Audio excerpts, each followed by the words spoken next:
I did die. I died for the sole fact of it's just easier. The extra lives. Yeah, try and get through. Stop cracking your toes. Sorry, yeah. I cracked my toes in part 7. Wait, no. Yeah, part 7 simply because of the fact that I just moved my toe and it cracked. I didn't do it on purpose. No, I get cramp in my toes if, yeah. I get that, but only my index finger, so I just do this. Yeah, true. I was just about to tell Isabel a quick story, then I thought, nah, I'll leave it for you guys. Oh? I was supposed to tell her that I used to know the password for this stage off by heart. Bet you did. I don't know anymore, obviously I've not played this game in fucking ages. But, That's like me saying that I used to know my... when I first got my phone, I memorized my phone number. you're the only person I know who's actually memorised their phone number. I don't know it anymore, but I used to have it memorized perfectly. Start to finish. You know those bags that you get from the shops? Which sort of bags?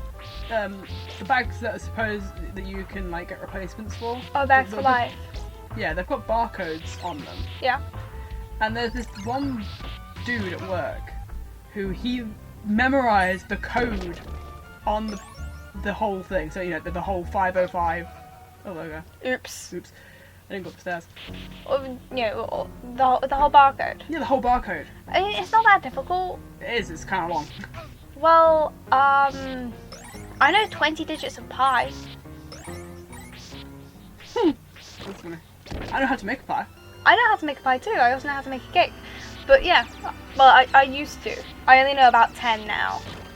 Off the top of my head. I killed him before he died. Saved him his misery. Yeah. I used to. Sir, killing me. But then again, pi is like any set of numbers. Like you remember a set amount of numbers by multiple different methods, but a lot of people memorize it by this method called chunking, which is where you take a number and then you split it up into smaller amounts, and then by splitting it up into smaller amounts, you then memorize the number. Let's say, for example, you have a number, and the number is... How many digits are there in a normal phone number? 9? I think it's 9. There is 11 in an English house number. So we'll say that the number is 01509 1, 2, 3, 1, 4, 2, 5. 3, 4, 5, 6. So That's not a real phone number. it's not. It's not. The beginning is an area code, but the rest of it isn't. It's fake. I just made it up on the spot. I missed it. And if you were to try and memorize that number, the easiest way to do it is to memorize the 01509 and then the last 6 digits, memorize them in 2 groups of 3. So it'd be 1, 2, 3, and then 4, 5, 6. That'd be the easiest way to memorize it. That's how I know my house number. That's how I know my house number too. It took me years to memorize it because I knew the first part and then the last 3 digits, but I didn't know the 3 digits in the middle. I feel so bad of missing that, but it's true. And the reason why I knew that was because if you ever go to a hospital in England anyway, they'll say, oh, you have a house number ending in 1, 2, 3, 4, 5. yeah, well, 1, 2, 3, for example. And then you say yes, and that's how I knew the last 3 digits. And then they say the area code at the beginning as well. It was very nice, but it took me forever to memorize my actual house number. Now I do. So if I ever do lose my phone and need to use a payphone, good luck finding one. But if I do ever need one, I can just type in that number. It's true, good luck finding one. Took out most payphones, didn't they? Most of them, yeah. I can only think of 1 here, and they're not exactly very pretty either. Like, personally for me, my favourite kind of payphones are the ones that are in London, because they're the red boxes. Because they stand out so much against like the whole thing of London, because London's, you know, all grey and dreary, and then you got this bright red box in the middle of the city. I like the blue boxes. Those are police telephones. Exactly. We don't have them anymore. They're literally there to phone the police. That's it. Those payphones can be used to phone anyone. I don't even know how much a payphone costs. What is it, like £1? Got to. I'm not sure. It's gone. You're sucked into the void again. Yeah. You've never seen London though, so you don't exactly know what it's like. Oh, I've seen it on TV. Yeah. To be honest, London's a very, very different experience going in person than when you see it on TV. It's like anything, isn't it? Yeah, exactly. Like, I've been to Nottingham and I've been to London. I personally prefer London over Nottingham. But, yeah, it's definitely different. Did you see Her Majesty? No. You try and tell me you went to London, you never went to Buckingham Palace. Nope. Wait, I know you can like walk up to the gates. But I do remember this one experience when we did go. The whole point of it was the fact that we were going to, if I remember correctly, it was to the museums that were in London, the natural history museums, those sorts of things. And boring. It was boring but fun because, it was a school trip. Oh, okay. The school took us there. So if I was to go there by myself, or, well, with you, I would definitely not go there because as much as I like museums, natural history is not really something for me. I would rather go to a bookstore, thank you. That's just me. Nerd! You don't call me a nerd! Nerd! How dare is you? Yeah, I would still much rather go to Waterstones than go to a museum. I'm wondering. Sorry to interrupt the story. That's fine. I'll finish the story in a minute. Could I lob an axe whilst jumping? And then hit that knob? I wouldn't risk it. You should just move forwards. You can't though. You can. Anyway, so basically the group of people that I was travelling with, the way that they did it was they split the whole class into 2 groups. That was the way they did it. And my group walked by the Thames. It was really nice. But anyway, so we were rounding a corner, and then somebody found a coin, and it had Queen Elizabeth. It was a Queen Elizabethan coin. Where? It's in like a diamond jubilee sort of thing. Oh yeah. As in, it was a coin from when she had the anniversary of her coronation a couple of years prior. And everyone who was near her were like, "Oh my gosh, I can't believe that you found it. She just found it on the floor." It was a trolley token. It wasn't a coin. It was a trolley token. Still. It was still cool. I quite liked it. Very nice. Bones lobbed at me. I don't particularly like the having bones lobbed at me. It's funny though because in my entire time of being at school, I have been to 4 different places in the entirety of England: Nottingham, London, Leicester, and then Norwich. I can't remember the name of where we went in Norwich, but yeah. Oh, that reminds me of something. I was watching somebody play this game called GeoGuessr last night, and they got Norwich, and I was looking at it, and I was like, this place seems so familiar to me. Because you've been there. Yeah, I've been there, and I was like, is that Norwich? Is it? Because obviously the guy was just, it was just constantly saying, no, it can't be England. It looks like England, but it can't be England. It was very funny. But then it turned out to be Norwich, and I was like, huh, cool. You should have just moved forward. Yes! Congratulations, but you should have just moved closer onto, further onto the platform. No! Stop that from happening.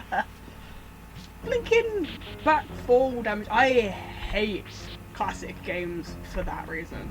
You hate any classic games where it results in the character moving backwards. Yeah, why? Why is that a thing? I don't know. Majority of the time, you're gonna end up in a pit. Especially in a game like this. It's a platformer. The thing is though, it's like, for some reason, I think it's because I must get hit by like 2 enemies, but it shouldn't ping me back enough for Simon to fall down. I personally think that the knockback is unrealistic. No, it's not realistic at all. Come on. No, okay, knockback is realistic, because if you get shot with a gun, you're gonna reel back. You're gonna stagger. That's the whole point of it. Yeah, but not a hole. No. My bones. Not that. Jesus, not that far is the point. Like, it would be maybe like half an inch at most Should I just kill myself? Yeah, just kill yourself. Yeah. Depending as to how tall you are. Because the taller you are, the more likely it is that you're actually going to fall over rather than just stagger backwards. I mean, the same happens with if you get stabbed. They should take a note. I know Spyro wasn't made yet, but they should have taken a note out of Spyro or Mario. Mario doesn't have fallback damage, from I remember. I can't remember actually. Does Mario have fallback damage? Does it have knockback? Yeah, does it have knockback? Let me think. My brain's only remembering 64 at the moment. I can't remember. Well, 64 does have knockback damage, but only as long as you're airborne, which makes sense. Yeah. So if you're airborne and you get hit whilst you're in the air, you're gonna fall backwards, and land on the ground. But Mario also doesn't have much fall damage, at least in 64. It does have fall damage. It's just not that much. I'm gonna say it does because there's a way to cancel out the fallback. The Ground damage. pound. Yeah. Ground pounding. I remember jumping from a really high thing and then freaking dying. Yeah, which is actually called momentum cancelling. When you ground pound whilst you're jumping, you cancel your momentum. Yeah, you can do it in Breath of the Wild. Kind of, yeah. Momentum cancelling. You can do it in pretty much anything. Yeah, You can do it in Ocarina of Time, rolling forwards. It's literally anything to protect you from fall damage. Oh, sir. Sir, you shouldn't do that to me. I am Simon Bell. You shouldn't do that because I'm Simon Bell. That makes absolutely zero sense. So I'm the vampire hunter, so I'm the negative foot, which is hilarious because you fight more freaking monsters than you do vampires. Yeah, it does make no sense. The only game that's got the most amount of vampires in it is 64, and everyone hates that game with passion. Yep. Sir! Stop killing me!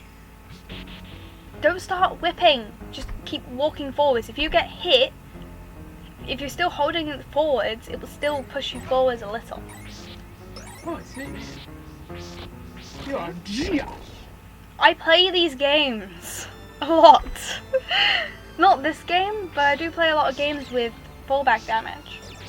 And the way that you counteract fallback, the way that you counteract knockback damage is by pushing the other direction to where you go. So if you get hit from the left, so if you get hit from the right hand side of the screen, you hold left. So you're technically pushing towards the enemy.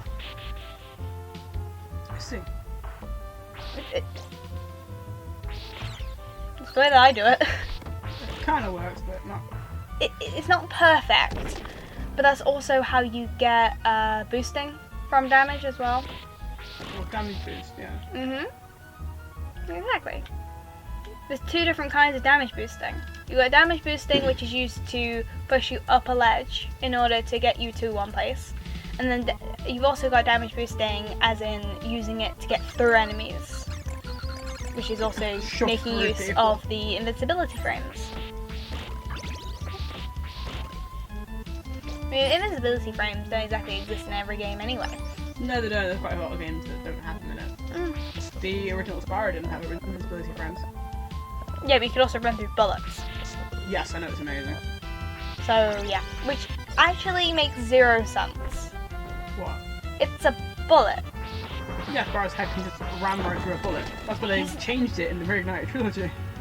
Exactly. It made no sense. Exactly. Where'd that skeleton guy go? You despawned him.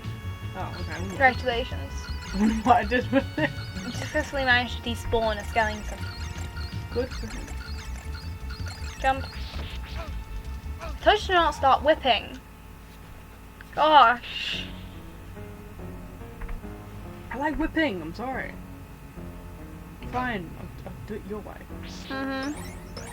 Because the last time you did it my way, it kind of worked. Oh, it's itching my nose. You were further onto the platform when you were able to successfully take care of him. I don't know how we're calling him, but he might be a sheep. Well, technically it's a skeleton. So. Skeletons do have genders. You can tell the gender of a skeleton by the width of the pelvis. You've watched too much Bones. Actually, no. No. When I was back in secondary school, my science teacher had all three of the science classrooms, they had a model skeleton, which was made out of plastic, obviously. But what they did was, obviously, it would be in the classroom, and there was one lesson where my teacher was just like, can you guess what gender the skeleton is? And he said, if you guess girl, you would be correct, and you can tell because the pelvis is wider than it would be on a man.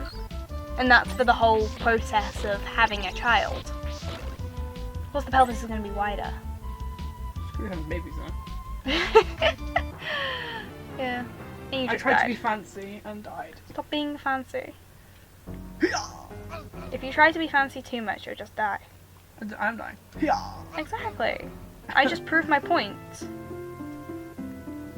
Oh. You okay? Yeah. Good. Stretching. Then pause the gosh darn game. There you go. Oh, jeez. Or you can watch the animation of these Ghosty ghosts. ghosties. How do they do that? Because normally everything stops moving, but the ghosts keep going. Quite simple. The ghosts are an overlay.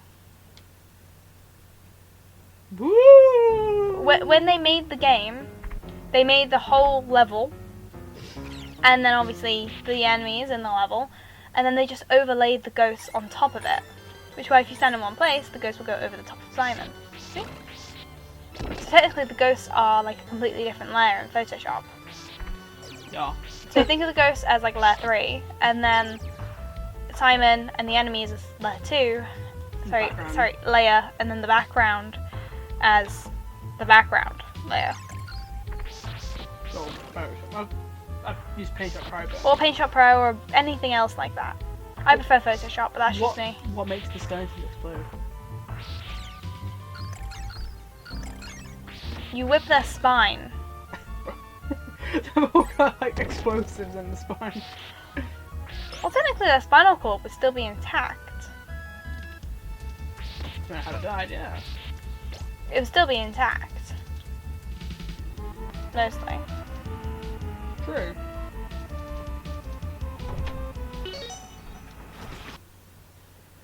What are we talking about?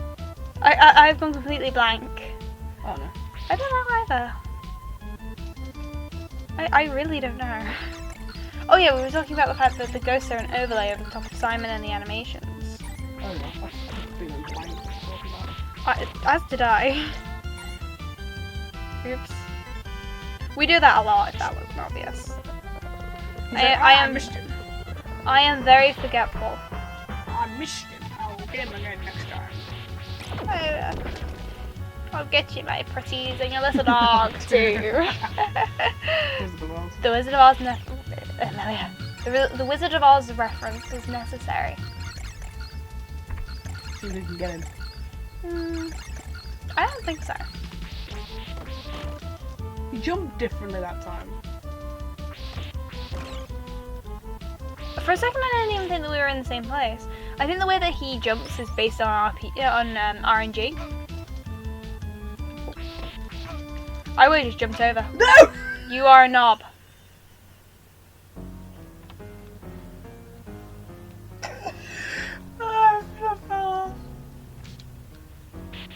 Mhm. Oh.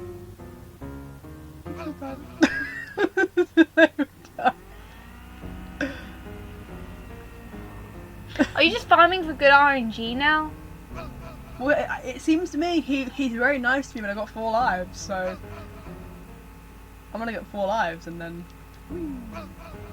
Also, it's very fast by talking die. That is true. Oh come on! I'm the world's greatest vampire hunter. Rah. He doesn't fight vampires, fights bats instead. Fights bats and ghouls and ghosts and goblins. We're in the wrong game. We should play Ghosts and Goblins. Honestly, I swear that most of these games, where it's like, oh, you're a vampire hunter, go fight this. It honestly just feels like that they should have just called it a haunted house. Boo! Haunted house. Oh, this level's got ghosts in it. Yeah, but it's not exactly a haunted house, it's a castle. Haunted castle. So, Haunted Castle now. Wait, that was what the game was called originally. Haunted Castle. Was it? Yes. That's what it was called back in the arcade, then they changed it to Castlevania. Yeah, they didn't know. I remember. The game was called Haunted House, Haunted Castle. Haunted Castle, and then it became Castlevania. Yeah. I think that they changed it because it's supposed to be set in Transylvania. Well, yeah. Transylvania. Yeah. Maybe. I mean, it exists in a made-up place. You know, what is it? Wallachia, Valencia. Malaysia. And it is a real place. Is it? Yes. I thought it was made up. No, it's in Pennsylvania. I always thought it was fake. No, it's real. But then again, I also used to think that Transylvania exists in Pennsylvania in America, so. It's a rhyme. And Pennsylvania is actually really cool. Their accent's really cool anyway. Were they the ones that were in True Blood? No, those are Louisiana. That accent's pretty cool. That's southern. Pennsylvania is northern. Ish. I say northern-ish because it's over like the middle of America, which for me personally I consider as New York sort of area. So technically Florida is south. Mm. Alright, see you later. Bye!